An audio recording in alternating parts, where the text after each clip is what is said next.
गद्दी देगा।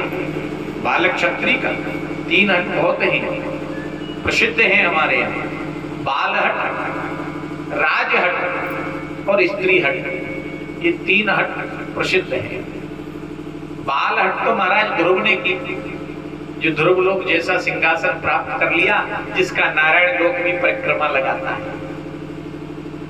राजहट दुर्योधन ने की, सुई अग्रे न केशवा, सुई की नोक के बराबर भी अपने भाइयों को नहीं दूंगा, तो अपने कुल को नाश करा दिया। तो अपने भाइयों का हिस्सा कभी खाना नहीं चाहिए, जो अपने भाई का हिस्सा खाता है उसका कुल खत्म हो जाता है। रहेऊ न कुल को रोवन हारा, भाई का दे देना चाहिए। अरे तुम्हारे प्रारब्ध में तो जब आपने जन्म लिया ना, तो छठी माता ने पहले ही आपका प्रारब्ध लिख दिया। कॉपी पेंसिल बच्चे के यहाँ, हमारे यहाँ रख देते हैं, जब वो 6 दिन का होता है ना, तो माताएं उस बालक के पास एक लेखनी और एक कॉपी दोनों रख देते हैं। छठी माता आकर उस पर लिख के जाती है कि इसकी इतनी उम्र होगी, इतना धन आएगा, इतना बड़ा वैभव आएगा। अरे तुम्हारे भाग्य का तो कोई छीन ही नहीं सकता, तुम क्यों दूसरे का लेते हो? तुम्हारे भाग्य में अगर सुख है तो संसार की कोई ताकत तुमको दुख नहीं दे सकती। क्यों बेईमानी करते हो? भाई भाई के धन को क्यों हरता है? अरे जो गोविंद ने दिया उसी को स्वीकार करो। आज ध्रुव ने हट कर ली कि नहीं, मुझे तो उस परमात्मा को पाना। तो श्रोताओं, ध्रुव जी प्रातः ही 3 बजे निकल गए, और जब पहुंचे देखा सुनीति उठी तो ध्रुव जी नहीं है, गायब है। आसपास अपने बालक को ढूंढने रहे, महाराज उत्तान पात इधर उधर भगने लगे, और ध्रुव तो वहां से चले गए। और उधर से नारद जी आ रहे हैं भगवान का गुणानुवाद करते हुए, बोलो श्री कृष्ण गोविंद हरे मुरारी, हे नाथ नारायण वासुदेव। श्री कृष्ण गोविंद हरे मुरारी, हे नाथ नारायण वासुदेव। श्री कृष्ण गोविंद हरे मुरारी, हे नाथ नारायण वासुदेव। हे नाथ नारायण वासुदेव, हे नाथ नारायण वासुदेव। श्री कृष्ण गोविंद मुरारी, हे नाथ नारायण वासुदेव। श्री कृष्ण गोविंद हरे मुरारी, हे नाथ नारायण वासुदेव। जब ध्रुव जी ने भगवान के कीर्तन की आवाज सुनी तो दौड़ते दौड़ते नारद जी के पास चले गए। बोले बाबा आप कौन हो? आप बड़ा सुंदर भगवान का गुणानुवाद गा रहे हैं, किसका गुणानुवाद गा रहे हैं? मुझे बहुत अच्छा लग रहा है। और पता है नारद तो ध्रुव जी से मिलने आए थे, वो जानते ये 5 वर्ष का बालक है, ये कहां भगवान को पहचानता है, इसको भगवान को प्राप्त करने का मंत्र भी नहीं मालूम है, कैसे उनको भजेगा, कैसे उनको प्राप्त करेगा, इसको रास्ता भी नहीं मालूम है। वो ईश्वर कहां मिलेगा, वो परम तत्व परमात्मा यशोदा नंदन को कहां प्राप्त होगा। मैंने कहा ना, तो जिसकी चिकित्सा होती है ना, भगवान नारद भगवान के पास ले जाने के डॉक्टर हैं, वो रोग को दूर करने के। तो नारद वहां पहुंच गए। बोले बेटा कहां जा रहे हैं? कि बाबा मैं भगवान से मिलने जा रहा हूं। भगवान से मिलने जा रहा है क्या? अच्छा, तूने भगवान देखे हैं कि नहीं देखे? उनके घर का पता जानता है कि नहीं जानता? उनसे पहचान है कि नहीं? जब तेरी पहचान ही नहीं है तो उन्हें तू कहां ढूंढेगा? कि बाबा अब तो मैं कहीं ढूंढूंगा। बोले क्यों? इतनी छोटी अवस्था में तू परमात्मा से मिलने क्यों जा रहा है? बोले बाबा ऐसे ऐसे मेरी माता ने कहा है कि तू तप कर, उस तप के प्रभाव से मेरे गर्भ में जन्म लेना, तब तू राजगद्दी पर बैठेगा। बोले तू तो छोटा सा बालक है बेटा, बालक को अपनी माता की बात का बुरा नहीं मानना चाहिए। बोले देखो बाबा, तुम्हें नारायण को पतो मालूम हो तो बता दो, ये दुनिया की बातें मुझसे मत करो। मेरी माँ के कटु वचन मेरे हृदय में ऐसे चुभते हैं कि मेरे हृदय को प्रदीन कर रखा है। तुम्हारी ये मीठी मीठी बातें मेरे हृदय पर असर नहीं कर रही। अगर आप भगवान का पता जानते हो तो मुझे बता दें। बोली मिलना है कि हाँ बाबा कछ है जाए मैं मिलूंगा। तो सुन भगवान कैसे है। वेदो मनो समनो स्वरूपम कीरत कुंडलम शोस्त्रम तकोतुभम मालम वक्तिस्थलम प्रभुचिन्ननारम लक्ष्मीयतयंगवाम भागे वैयादिकं पूर्णमानं मनक्र सत्यं वदामि रूपं नारायणः सत्यं वदामि रूप नारायणम्। हे पुत्र, वो चतुर्भुजी हैं, आजान बाहु हैं, उनकी भुजाएं उनके पैरों से लंबी लंबी हैं।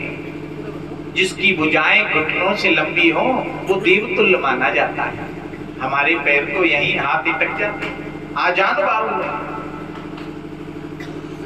भगवान आजान बाहु ही क्यों कहा गया? भगवान की भुजा लंबी क्यों है मालूम है? नहीं मालूम? हम बताते हैं, सुन लो। क्योंकि हम पे वो दवा है, पर घूंट तो हमारा कड़ुआ है, पर रोग आपका ठीक करेगा। भगवान को आजान बाहु क्यों कहा गया? भगवान की भुजा बड़ी है, आम इंसान से ज्यादा बड़ी है। क्यों? कि भगवान के मंदिर में जाते हैं ना, राम के में, कृष्ण के में, उस मंदिर में भगवान का जो विग्रह आप देखते हैं, विग्रह माने मूर्ति, और भगवान खड़े हुए ही है ना, कहीं भगवान बैठे हुए तो नहीं है। वो ईश्वर का रूप भगवान का विग्रह। पता है वो क्यों खड़े हुए कि नहीं मालूम? बताएं आपको क्यों खड़े हैं? वो इसलिए खड़े हैं, कोई गंजड़वाड़ा से मेरा भक्त आएगा, मेरे दर्शन करेगा, मुझे खड़ा रहना पड़ेगा, और जैसे ही वो आएगा तो मैं उसको अपनी भुजाओं में धर लूंगा, उसको हृदय से लगा लूंगा। किसी किसी का पेट बाहर निकल रहा होता है तो हृदय से नहीं आ पाता। तो भगवान की जो भुजाएं बहुत बड़ी है, आजान बाहु, अपने भक्त को हृदय से लगाने के लिए गोविंद हर मंदिर में खड़ा हुआ है। राम और कृष्ण की जो मूर्ति विग्रह है वो खड़े हुए मिलेंगे। पर हम ऐसे अभागे हैं, मंदिर में धूप तो दे लेते हैं, और हमारी कोई सहेली मिल जाए, माताओं का तो विशेष देखा है, चोरी का भयो बहू का कर रही है, सेवा करे या ना करे, रोटी देती है तुझको नहीं देती है। अरे माँ, बहू को मंदिर में मत ला, गृहस्थ की बात घर में ही रहने दो, मंदिर में तो नारायण की बात करो। पर हम इतने अभागे हैं, मंदिर में जाने के बाद भी उस विग्रह का दर्शन नहीं कर पाते। आजकल एक मोबाइल ऐसी चीज चली, उसने और हमें सत्यता से दूर कर दिया। मंदिरों में लोग जाते हैं और मोबाइल आगे। अरे दारी के साक्षात केदारनाथ के दर्शन कर रहे हैं तो जा, तेरी मोबाइल की क्या जरूरत पड़ी है? तो परमात्मा साक्षात तुझे दिख रहा है, और मोबाइल के चक्कर में पुजारी जी धक्का मार देते हैं, आगे भाग आगे भाग, तो भगवान के दर्शन भी उसको नहीं हो पाते। उस मोबाइल के चक्कर में उस भगवान के दर्शन से भी वो विमुख हो गया। तो भगवान मंदिरों में खड़े हुए हैं अपने भक्त के इंतजार में, पर हम मंदिर में भी जाके माया मोह हमको घेर लेता है। वो हम नारायण की बात नहीं करते। देखो, गुजरात के प्रसिद्ध विदूषक हुए विदूषक कहते हैं विद्वान से। ऐसे विदूषक थे कि हर प्रश्न का उत्तर उन पर होता था।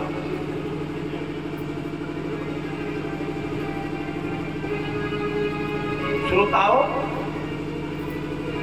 पर ऐसी योग माया हुई, उनके एक पुत्र था,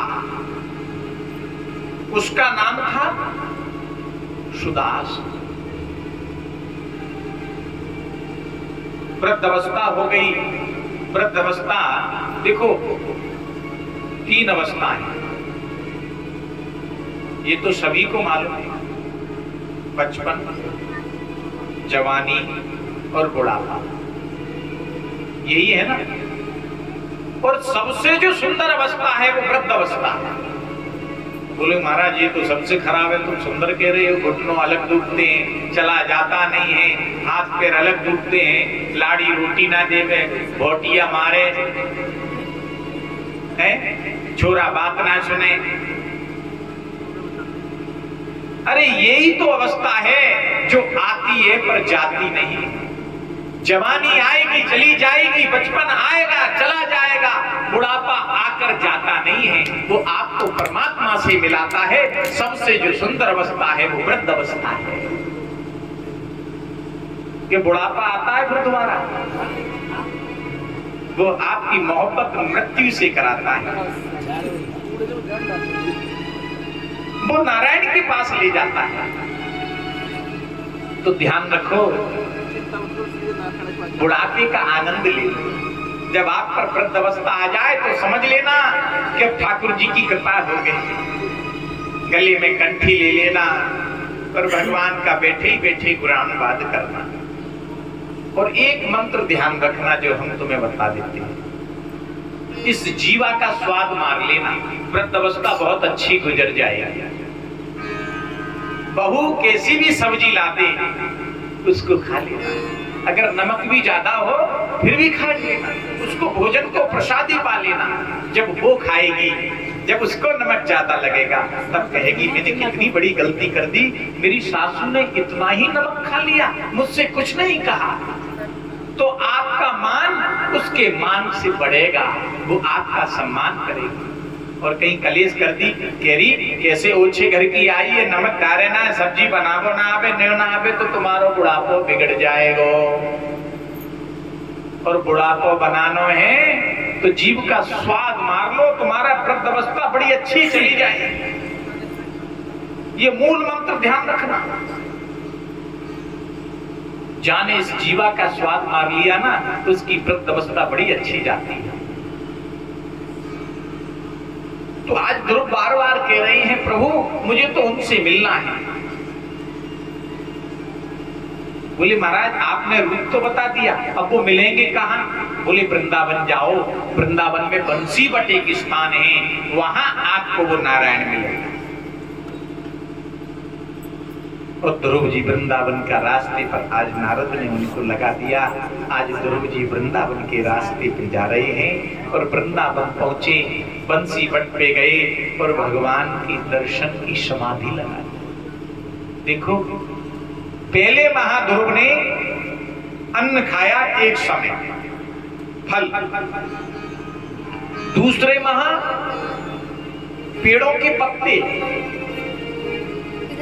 तीसरे महा जो पत्ते पेड़ों से सूखे गिर जाते थे उन पत्तों को ध्रुव जी खाते थे। ईश्वर ऐसे नहीं मिलता। और चौथे महा ध्रुव जी ने जल पीकर, क्या पीकर? जल पीकर भगवान का भजन किया। और जब पांचवा महा आया तो ध्रुव जी ने अपनी सांस प्राणवायु को रोक लिया। जब ध्रुव जी ने अपनी प्राणवायु को रोका तो तीनों लोक 14 भुवनों में हाहाकार हो गया। प्राणवायु संसार की रुक गई। नारायण भगते हुए गर्भ पर बैठे लक्ष्मी जी ने की कहां जा रहे हो कि गड़बड़ हो गया, पूरा संसार प्राणमय हो जाएगा। बोले मुझे भी ले चलो। भगवान को भक्तों से मिलने की बड़ी लालसा रहती है, ध्यान रखना। जितना तुम उससे मिलने को लालायित हो उतना वो तुमसे मिलने को लालायित है। बस बीच में एक ही चीज आ जाती है, वो तुम्हारा अहंकार। जिस दिन अपने अहंकार का त्याग कर दोगे परमात्मा को पाना। देखो, अहंकार का त्याग ही परमात्मा को पाना है। और उस परमात्मा को प्राप्त कर लोगे तो आपका जीवन सार्थक हो जाएगा। ऐसा कहा है, प्रेम न बाड़ी में बिके, प्रेम न हाट बिकाए, राजा प्रजा बांट के देह जहां ले जाए।